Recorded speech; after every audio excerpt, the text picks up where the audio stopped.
సుఖముగా ఉన్నాను కానీ నా ప్రజలు ఎవరు కూడా మెలకు కలిగి ప్రార్థన చేయడం లేదంటున్నాడు.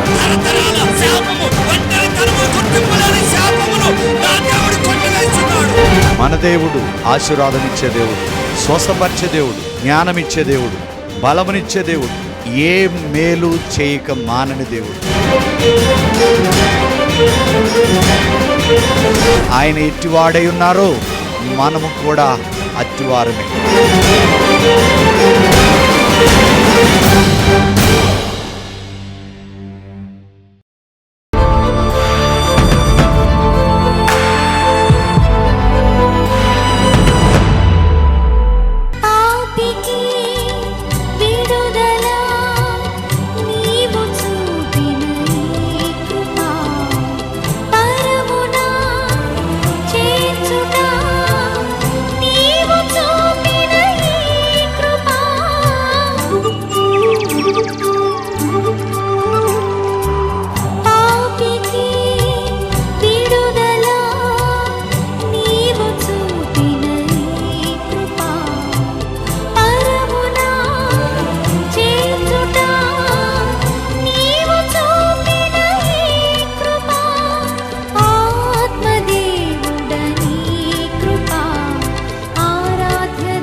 సో అభిషేకం నీ మీదకి వచ్చింది, అప్పుడు ఏం జరిగింది?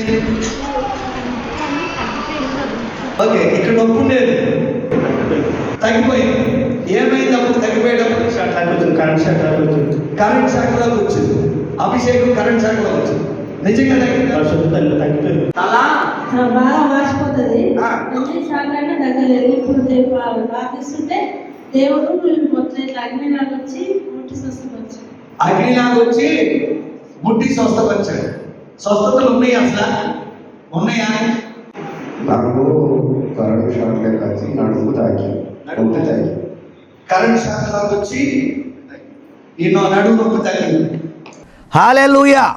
దేవుడు మరి ఈరోజు మనకిచ్చిన వాక్యం ఏంటంటే, మనము ఏవి దేవుని సన్నిధిలో అనాలి, దేవుని సన్నిధిలో అనకూడదు. ఆమేన్. అంటే ఏంటి? అనేవి అనకూడనివి, అనేవి 7 ఉన్నవి, అనకూడనివి కూడా 7 ఉన్నవి.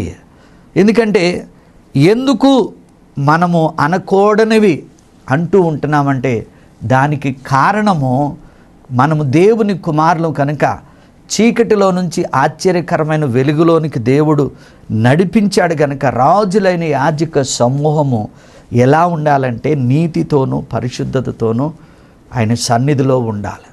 అందుకనే కొన్ని విష పదార్థాలు అంటే దేవునికి ఇష్టం లేని మనలో ఉంటే కనుక వాటిని మనము తీసివేసుకోవాలి. అంటే ఒక మనిషి చూడటానికి చాలా ఉందాగా నమ్మకంగా మాట్లాడతాడు, కానీ ఇది చాలా పెద్ద సబ్జెక్టు. ఆ 7 మీకు త్వరగా చెప్తా. అయితే ఉదాహరణగా ఇక్కడ చూస్తే, ఇక్కడ మనకి మనుషులు కనపడే విధముగా ప్రేమించినట్టుగా ఉంటారు, కానీ వాళ్ళు చూడటానికి మాత్రం అలా ఉండరు. ఒక వ్యక్తిని చూస్తే మనము శాంసోన్ డెలీలా చూస్తే, డెలీలా శాంసోన్ ప్రేమించింది కానీ హృదయపూర్వకంగా ప్రేమించలేదు. అలాగే ఈ లోకంలో చాలామంది క్రైస్తవులు ఈరోజు వివాహ వ్యవస్థలో మరి ప్రేమించుకుని పెళ్లి చేసుకుని మోసపోయే వాళ్ళు కూడా ఉన్నారు. ఎందుకు నేను చెప్తున్నానంటే, నువ్వు దేవుని ఆత్మను కలిగి ఉంటే వారు ఎవరో ఎలాంటి వారో దేవుడు స్పష్టంగా చెప్తాడు. రెండవది చూస్తే డేవిడ్ యొక్క జీవితంలో కూడా అదే జరిగింది. డేవిడ్ సౌలును చూసుకుంటే మనకి సౌలు మరి అంతరంగంలో మాత్రం మరి అసహించుకుంటున్నాడు, బయట మాత్రం డేవిడ్ని ప్రేమిస్తున్నాడు. ఈరోజు సంఘాల్లో కూడా కుటుంబాల్లో కూడా ఇలాగూ జరుగుతుంది. ఇంకొకటి చూసుకుంటే మనము ఇస్కరేతు యోధ అలాగే యేసు ప్రభు అంటే అంత దగ్గరగా ఉండేవాడు యేసు ప్రభువుకి ఇస్కరేతు యోధ. కానీ తనకి రాజ్యకాంక్ష ఉంది, ఆ ధనము దొంగిలించేది. మనకు కూడా మన దగ్గరకు వచ్చి సహవాసం చేసి మంచివారు అనుకుని దగ్గరకైన తర్వాత మన దగ్గర ఒక 50,000 1,00,000 లేకపోతే 10,000 చక్కగా తీసుకుని వాళ్ళు వెళ్ళిపోతారు. కానీ దేవుడు ఈరోజు నీతో అంటున్నాడు, యథార్థవంతుల యొక్క వంశము ఖచ్చితంగా వారు దీవించబడతారు. అందుకు మనం ఏం చేయాలంటే ఏమండి, ఒక్కటే, ఎక్కడ మనము మోసపోయినా, ఎక్కడ మాకు అన్యాయం జరిగినా, ఎవరైతే దేవుని వైపు పరిగెత్తి, ఎవరైతే దేవునికి సరెండర్ అయ్యి, ఎవరైతే దేవునికి లోబడి జీవిస్తారో వారు ఖచ్చితంగా వారిలో ఉన్న బలహీనతలన్నిటినీ, కలుపు మొక్కలన్నిటినీ పెకిలించి ప్రభువు మిమ్ములను గొప్పగా ఆశీర్వదిస్తాడు. అందుకనే దిమనస్కులారా నా యొద్ద నుండి మీరు పొండి అన్నాడు. కనుక ఈ యొక్క మనలో ఉన్న కలుపు మొక్కలు, ఆయాస మార్గము ఎవరైతే తీసివేసుకుంటారో వారు దేవుని వైపు తిరిగిన వారు కొన్ని విషయాలు మాత్రం, 7 విషయాలు అస్సలు వారి నోటి నుంచి ఎప్పుడూ కూడా రాకూడదు. Hallelujah, glory to God, glory to God. అయితే అవి ఏంటో మీతో నేను పంచుకుంటా. ఓకే, మొట్టమొదటి మాట ఏంటంటే, మొట్టమొదటి మాట ఏమండి, నువ్వెప్పుడైతే సరిదిద్దుకుంటావో, నువ్వెప్పుడైతే రూపాంతరత పొందుతావో, నీ నోటి నుంచి అనకూడని మాట ఏంటంటే, ఫస్ట్ది, నేను దురదృష్టవంతుడిని, అన్లక్కీ ఫెలో అని అనకూడదు. కానీ ఈరోజు క్రైస్తవులు కూడా లక్కు అన్లక్ మీద ఆధారపడతారు. మీరు కావలిస్తే ఎఫెసీ 1:3 ప్రకారం ప్రభు అంటాడు, క్రీస్తు యేసు ద్వారా ఆత్మలో ప్రతి ఆశీర్వాదం ఉన్నది. అందుకే మానవుని సృష్టించి దేవుడు వారిని ఆశీర్వదించెను. ఈరోజు నుంచి చెప్తున్నా, ఎందుకు మీ కార్యాలు జరగట్లేదంటే మీ నోటి నుంచి అనకూడదు. మొదటిది ఏంటంటే, నేను దురదృష్టవంతుడిని అని అనకూడదు. ఆమేన్.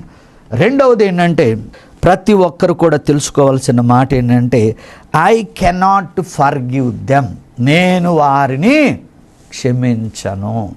మీరు మత్తయి సువార్త 6వ అధ్యాయము 14వ వచనం గనక మీరు చూడగలిగితే, మీరు ఎవరి పాపములనైతే క్షమిస్తారో వారి పాపములు క్షమించబడును. ఏమండి, ఎవరి పాపములైతే మీరు క్షమించారో పరలోకపు తండ్రి మీ పాపములను క్షమించడు. ఎప్పుడైతే సిన్ మ్యాటర్లో వాళ్ళు మనకి ఎంత కీడు చేసినా కానీ మనం వారిని క్షమించినప్పుడు నువ్వేమవుతావు తెలుసా? అన్నిటి నుంచి యూ విల్ రిసీవ్ ఫ్రీడమ్, స్వేచ్ఛ, ప్రశాంతంగా ఉంటావు, నెమ్మదిగా ఉంటావు, సమాధానంగా ఉంటావు. నిన్ను ఏది కూడా తాగదు. మొదటిది అన్లక్కీ అని అనకూడదు. రెండవది నేను క్షమించను అని అనకూడదు. హల్లెలూయా, దేవునికి మహిమ కలుగును గాక. ఒకప్పుడు నీకు తినడానికి తిండి ఉండదు, ఏముండదు. లేకపోతే దేవుని దగ్గరకు వచ్చినాక దేవుని కృప వల్ల నువ్వు బాగుపడ్డావు. ఇక అప్పుడు నీ మాటలు మాత్రం కోటలు దాటుతాయి. మూడవది ఏంటంటే, మనం అనకూడనేది ఏంటంటే, I don't need any help or anybody, నాకు ఒక్కరి సహాయము అవసరం లేదని మనం అనకూడదంట. కానీ నువ్వేం బైబిల్ ఉంటుంది, ఆయనే మనకు సహాయకుడని. 121 కీర్తనలో దావీదు భక్తుడు అంటాడు, కొండల తట్టు నేను కన్నులెత్తుచున్నాను, నాకు సహాయము ఎక్కడ నుండి వచ్చునని అనకూడదు. దేవునికి మహిమ కలుగునుగాక. హల్లెలూయా. మూడవది ఏంటి? నాకెవ్వరి సహాయము చెయ్యటలేదు, నాకు అవసరం లేదని పొరపాటును కూడా మీరు అనకూడదు. హల్లెలూయా. కొంతమంది ఏం చేస్తారంటే, అసలు దేవుని దగ్గరకు వచ్చి ఆళ్ళల్లో ఉన్న ఆ విష పదార్థాలన్నీ ఏమి తీకోకుండా డబుల్ నాటకం వేసేవాళ్ళు ఏమంటారంటే, అసలు ఇక్కడకు సంఘంకి వచ్చినప్పుడు బాగుంటారు, కానీ బయటికి వెళ్ళిన తర్వాత మాత్రం వేరే. ఇలాగూ దిమనుష్కులుగా ఉన్నప్పుడు వీళ్ళు ఏమంటారంటే, 4వ మాట, గాడ్ వోంట్స్ హెల్ప్ మీ, నాకు అసలు దేవుడు ఎప్పుడు కూడా ఇప్పటి వరకు ఏ సహాయం చేయలేదా? ఎందుకు చేయలేదండి? ఆయన పోలిక, ఆయన స్వరూపం ఇచ్చాడు, ఆయన నాసికారంధ్రలో జీవాన్ని ఇచ్చాడు, నీ కుటుంబాన్ని ఇచ్చాడు, బిడ్డల్ని ఇచ్చాడు, నిన్ను పోషిస్తున్నాడు. కానీ అలాగనకూడదు, నాకు దేవుడు ఏది కూడా చేయలేదు, నాకు ఇప్పటి వరకు అని అనకూడదు. కానీ బైబిల్ ఏం చెప్తుంది? ఫిలిప్పీ 4:19 ప్రకారం దేవుడు తన ఐశ్వర్యం చొప్పున క్రీస్తు యేసు మహిమలో మీ ప్రతి అవసరం ఆయన తీరుస్తాడు. అవునండి, నేను నమ్మిన 17వ ఏట నుండి ఇప్పటి వరకు ప్రతి అవసరత తీర్చాడు.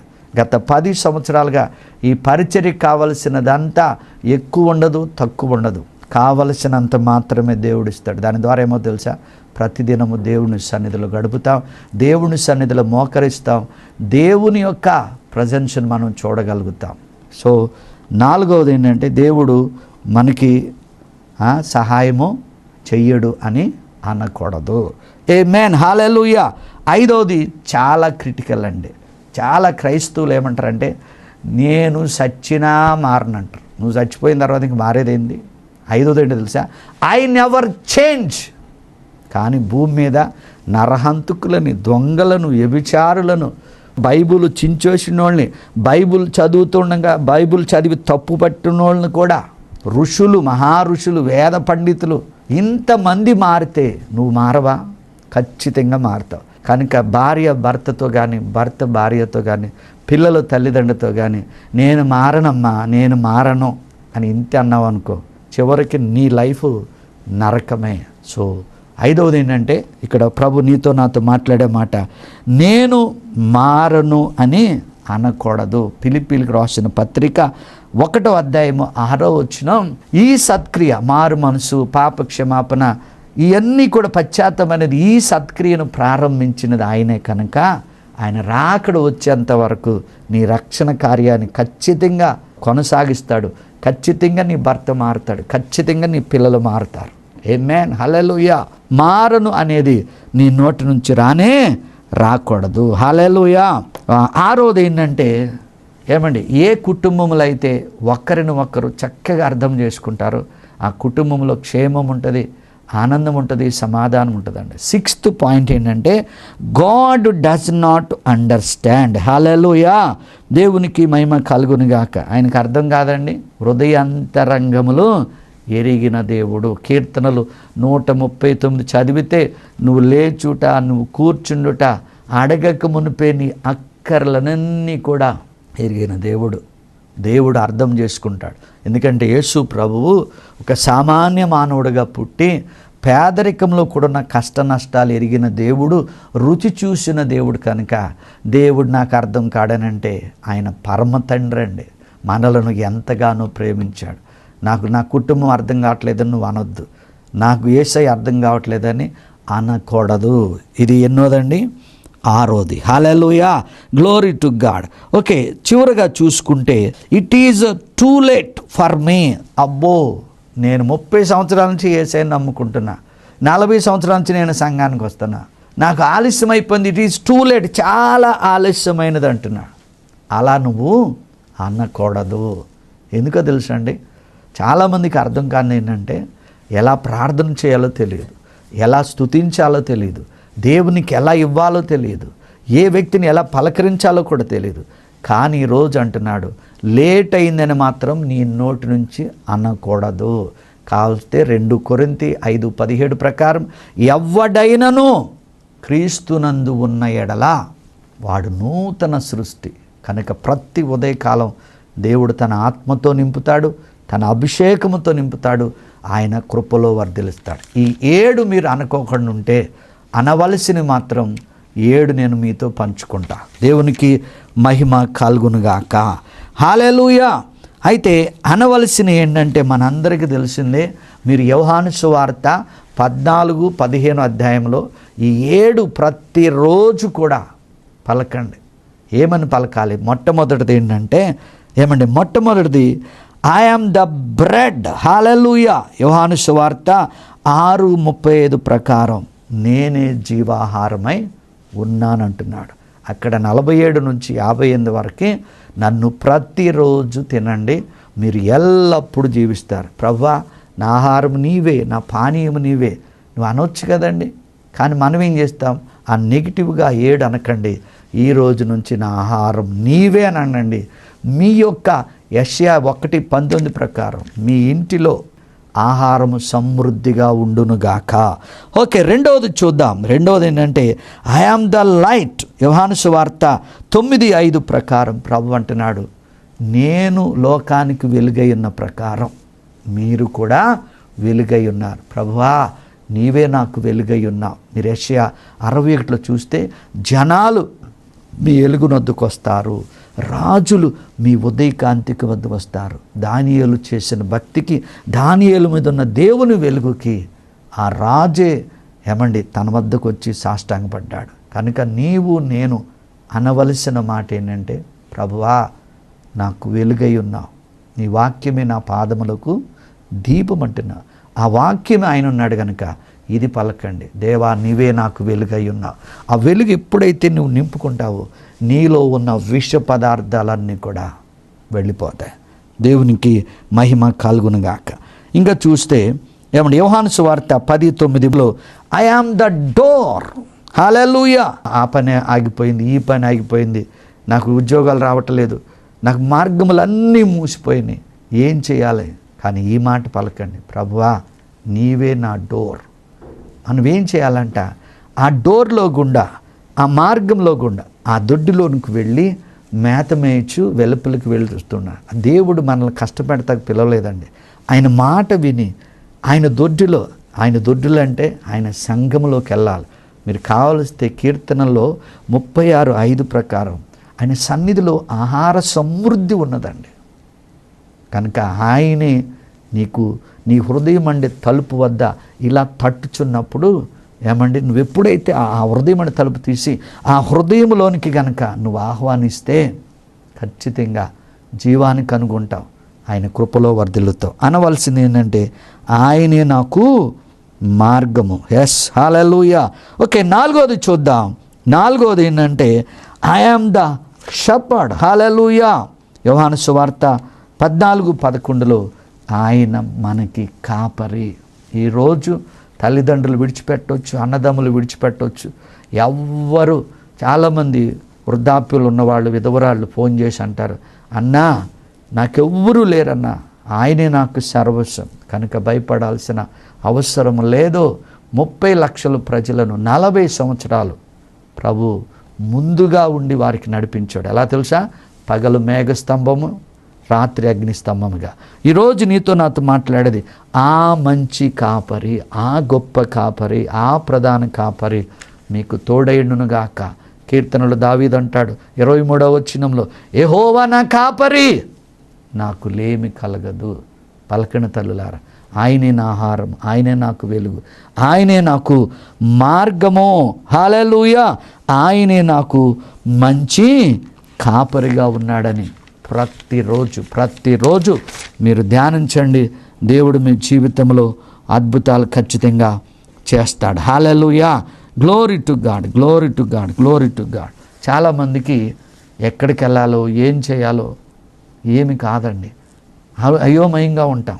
సో 5వది ఏంటంటే ఐ యామ్ ద వే. ఆయనే తలుపు ద్వారము, ఆయనే మార్గము.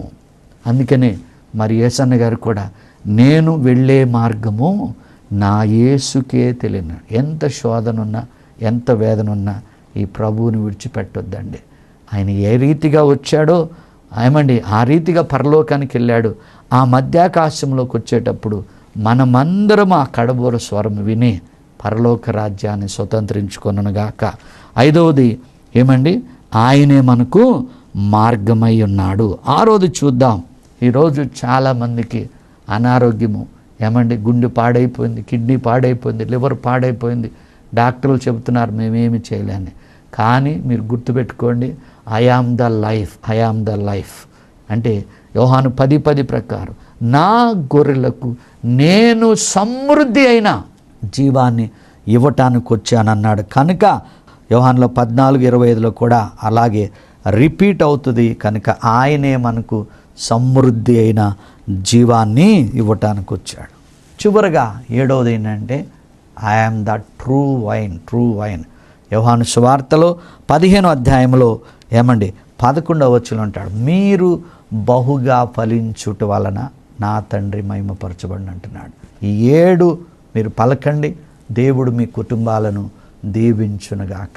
1 ఆయనే ఆహారము, ఆయనే వెలుగు, ఆయనే ద్వారము, ఆయనే మార్గము, ఆయనే మంచి కాపరి, ఆయనే మనకు జీవము, ఆయనే మనకు నిజమైన ద్రాక్షవల్లి. కనుక ఈ 7 సత్యాలు మీరు దివారాత్రము ధ్యానించండి. మీలో ఉన్న కలుపు మొక్కలు, మీలో ఉన్న బలురక్క చెట్లన్నీ పెకిలించబడి ఆయన రాజ్య విస్తరణ కొరకై మీరందరూ ఆరోగ్యముతోనూ, ఆనందముతోనూ, సమాధానముతోనూ బహుగా ఫలించునుగాక. ఈ బోడుపల్లి ప్రాంతంలో మరి ఎవరైనా కానీ ఏ సంఘానికైనా మీరు వెళ్ళకపోతుంటే దయచేసి మీ అందరికీ ఎక్కడి నుంచైనా మీరు రావచ్చు. ఈ యొక్క ఆదివారము ఆరాధనకు మీ అందరికీ నా ప్రేమపూర్వక ఆహ్వానము. వచ్చిన ప్రతి ఒక్కరికి వ్యక్తిగతంగా మీ యొక్క అవసరాలు తెలుసుకుని మీ కొరకు నేను ప్రార్థిస్తాను. ఇప్పటి వరకు ఎన్నో వందల వేల మంది ఈ యొక్క పరిచర్య ద్వారా ఈ దీనిని వాడుకుని వారికి ఉన్న బలహీనతలు కానీ వారికి ఉన్న రోగాల నుంచి విడుదల పొంది ఆయన రాజ్యాన్ని విస్తరిస్తున్నారు. ప్రతి శుక్రవారం నాడు అదే స్థలములో సాయంకాలము 7 నుంచి 9 వరకు స్వస్థత, సమృద్ధి, విడుదల అనగా PhD సర్వీస్ ఉంటది. ఎవరైతే కష్టాలతో బాధలతో ఉన్నారో, రోగాలతో ఉన్నారో, దురాత్మల చేత బాధపడుతున్నారో దయచేసి మీరు ఈ సమయాన్ని సద్వినియోగం చేసుకోవచ్చు. మీ అందరి కొరకు ప్రార్థిస్తా. దేవుడు మిమ్మల్ని స్వస్థపరిచి విడుదలిచ్చి ఆయన నామాన్ని మహిమపరుచుకుంటాడు. దేవుని నామానికి మహిమ కలుగునుగా. హల్లెలూయా. గడిచిన కాలంలో గడిచిన వారంలో యేసయ్య చేసిన కొన్ని మేలు తెలుసుకుని మనం దేవుణ్ణి మహిమపరుద్దాం. మరి ఈమె పేరు మేరీ రాజభూషణం అండి. ఈ సెల్లో ఉంటుంది. మరి ఆమె చెస్ట్లో క్యాన్సర్ ఉన్నది. అయితే బ్లీడింగ్ వస్తుంది. ఎప్పుడైతే ఫోన్లో ప్రార్థన చేశామో అద్భుతం ఏంటంటే నెక్స్ట్ డే ఫోన్ చేసి అయ్యా ఆ బ్లీడింగ్ కంప్లీట్గా తగ్గిపోయిందని. ఇటు మహిమ గల కార్యముకే దేవునికే మహిమ కలుగునుగాక. సో ఎంత దైవభక్తి కలదంటే 80 అబోవ్ ఉంటుంది. ఆమేన్, హల్లెలూయా. రెండో వ్యక్తి కృష్ణారావు అండి, విజయనగరం. ఎవరైతే పక్షవాతంతో బాధపడుతున్నారో మరి ఈయన కాలు పని చేయట్లేదు అని చెప్పింది మీతో పంచుకుంటున్నా. ఎప్పుడైతే నేను ఫోన్లో ప్రార్థన చేశానో ఆ తర్వాత 2-3 రోజులు మరలా ఫోన్ చేసి ప్రార్థన చేయించుకున్నారు. అయ్యా ఇప్పుడు ఒక్క అడుగు కూడా వేయలేని వాడిని కిలోమీటర్ వరకు నేను నడుస్తున్నానని. మనకిచ్చిన పని ఒకటేనండి, రోగులను స్వస్థపరచాలి, చనిపోతున్న వారిని లేపాలి, చీకటి శక్తుల చేత బాధపడుతున్న వారిని మనం విడిపించాలి. అపోస్తుల కార్యం 10:38 ప్రకారం. ఆమేన్, హల్లెలూయా. ఎవరికైతే వివాహాలు జరగట్లేదో టెన్షన్ పడద్దు. వివాహము అన్ని విషయాల్లో ఘనమైనది కనుక. అతని పేరు డానియల్ స్పర్జన్. ఒకప్పుడు ఉద్యోగం కొరకు ప్రార్థన చేశాం, పొందుకున్నాడు. అలాగే వివాహం కొరకు కూడా ప్రార్థన చేశాం. ఈ నెలలో 29వ తారీఖు వివాహం జరగబోతుంది. ఇటు మహిమ గల కార్యముకే మన దేవునికే మహిమ కలుగునుగాక. ఆమేన్, హల్లెలూయా.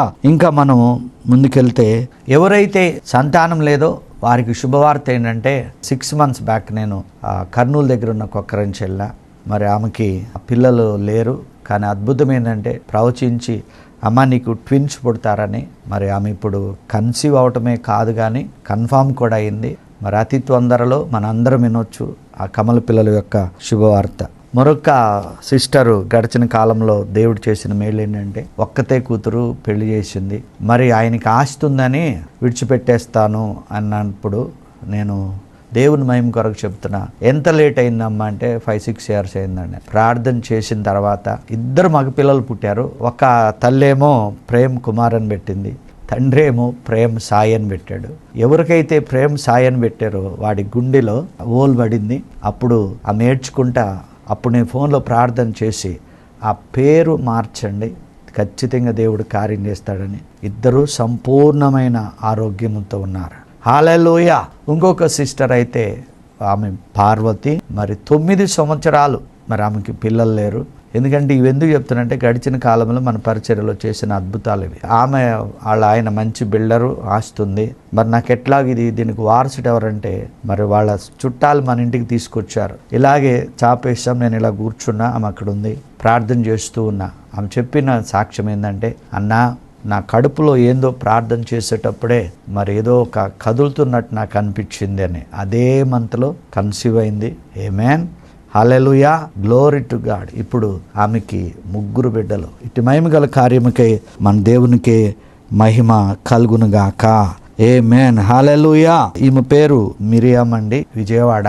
కిడ్నీ నొప్పి, అలాగే నడుము నొప్పి, మరి బాడీ అంతా అస్సలు బాగాలేదు. మరి కొన్ని రోజులు మరి ప్రార్థన చేయించుకున్నప్పుడు కొన్ని రోజులంటే 3 days ఆమె చెప్పింది, అన్న ఇప్పుడు నాకు చాలా బాగుందని. ఇటు మహిమ గల కార్యములకై మన దేవునికి మహిమ కలుగునుగాక. నేను మరలా చెప్తున్నాను, ఈ యొక్క టీవీ పరిచర్య ఎంతకాలం ఉంటుందో మనకు తెలియదు. కానీ ఎప్పుడైతే యూట్యూబ్లోకి మీరు వెళ్ళి సబ్స్క్రైబ్ చేసుకోండి. మీరు ఆ మెసేజ్ వినుచుండగానే దేవుడు మీకు అద్భుతాలు జరిగిస్తాడు. ఒక సిస్టరు సంగీత భయంకరమైన జ్వరంతో బాధపడుతుంది, మోషన్స్, ఎన్ని టాబ్లెట్లు వేసినా తగ్గలేదు. ఎప్పుడైతే యూట్యూబ్ ఛానల్లో మరి ఆమె చూస్తుంది ఆ ప్రోగ్రాము, అద్భుతం ఏంటంటే ఆ స్టమక్ ఇట్లా మెలిపడిపోయి ఆమెలో నుంచి ఏదో వెళ్ళిపోయి అనిపించి కంప్లీట్గా తగ్గిపోయింది. సబ్స్క్రైబ్ చేయండి. ఈ ప్రోగ్రాం అయిన తర్వాత కాల్ చేయండి, మీ కొరకు ప్రార్థిస్తాను. ఇటు మహిమ గల కార్యములకై మన దేవునికి మహిమ కలుగునుగాక. ఆమేన్. హల్లెలూయా. ఏ నొప్పి ఉందా నీకు? ప్రార్థన చేయక మునుపు కడుపులో నొప్పి ఉందా? ప్రార్థన చేసినాక తగ్గిందా? ఆ కొంచెం కూడా తగ్గిందా? ఓకే. ఏం పేరు నీ పేరు? వర్షిని. ఏ ఊరు మీది? మక్రేష్పల్లి. ఇప్పుడు నొప్పి లేదు. దేవునికే మహిమ. చెప్పు. యేసయ్యా నన్ను స్వస్థపరిచినందుకు వందనాలు. ఓకే. God bless you. నాయన వేరుతో సహా దేహంలో నొప్పులన్నీ బయటికి పోవునుగా. ఆమేన్. ఎక్కడుంది?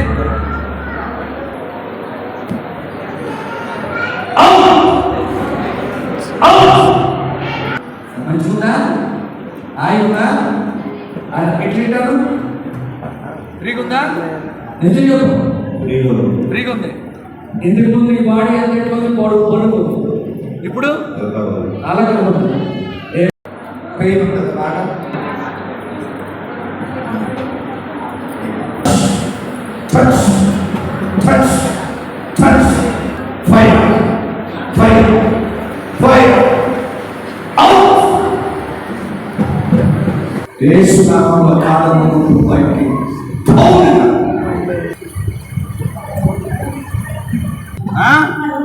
బాగుందా? గడికి చెప్పులు కూడా తెలుస్తుంది. తండ్రి నీకు వందనాలు. ఏవైతే పలకకూడదో వాటిని పలకకుండా, ఏవైతే నాయన సత్యాలు ఉన్నాయో ఆ 7 సత్యాలు నీలో నిలిచి వాటిని ధ్యానించినప్పుడు ప్రతి బిడ్డ కూడా నిజమైన ద్రాక్షావల్లు వలె, చెట్టు వలె వారు ఫలించునుగాక. అయా రక్షణ మరి సమీపముగా ఉన్నది ప్రభువా. నువ్వు రాబోతున్న సమయంలో వారి హృదయంలో, వారి ప్రాణములో, వారి ఆత్మలో నాయన ఉన్న విష పదార్థములన్నీ ఇప్పుడే నాయన నీ రక్తములో కడగబడునుగాక, నీ నామములో కడగబడునుగాక, నీ ఆత్మలో కడగబడునుగాక. ప్రభువా పరిశుద్ధాత్ముడా నీ ఆత్మ కుమ్మరించండి, నీ అభిషేకాన్ని కుమ్మరించండి ప్రభువా. ఏ ఒక్క ఆత్మ ప్రభువా పరలోకాన్ని మిస్ కాకూడదు నాయన. అయ్యా గుండెను బాగు చేయండి, లంగ్స్ను బాగు చేయండి, కిడ్నీని బాగు చేయండి, లివర్ను బాగు చేయండి. అయ్యా సంపూర్ణమైన ఆరోగ్యాన్ని దయచేయండి, వివాహాలు జరిగించండి, ఉద్యోగాలను దయచేయండి ప్రభువా. కుటుంబాలను కట్టండి ప్రభువా. పరలోకము అయ్యా నూతన ఆత్మలతో నింపబడునుగాక. సేవకులను బలపరచండి ప్రభువా. అయ్యా నా ప్రార్థన ఆలకించి స్వస్థపరిచినందుకు, విడుదలిచ్చినందుకు, సమాధానం ఇచ్చినందుకు వందనాలు చెల్లిస్తూ ఈ ప్రోగ్రాం నిరంతరం కొనసాగుటకు సహకరిస్తున్న ప్రతి కుటుంబాన్ని నూరంతులుగా దీవించమని యేసు నామములో ప్రార్థిస్తున్నాము తండ్రి. ఆమేన్. God bless you. దేవుడు మిమ్మల్ని బహుగా దీవించునుగాక. ఆమేన్. మా చిరునామా Kepha Joseph Matta, miracle home, house number 2-108/35, road number 3, Siddhi Vinayaka Chittari Nagar, Boduppal, 5,92,000, Hyderabad Telangana. Back side Shankaraiah function hall. మా ఫోన్ నెంబర్ 9848195752.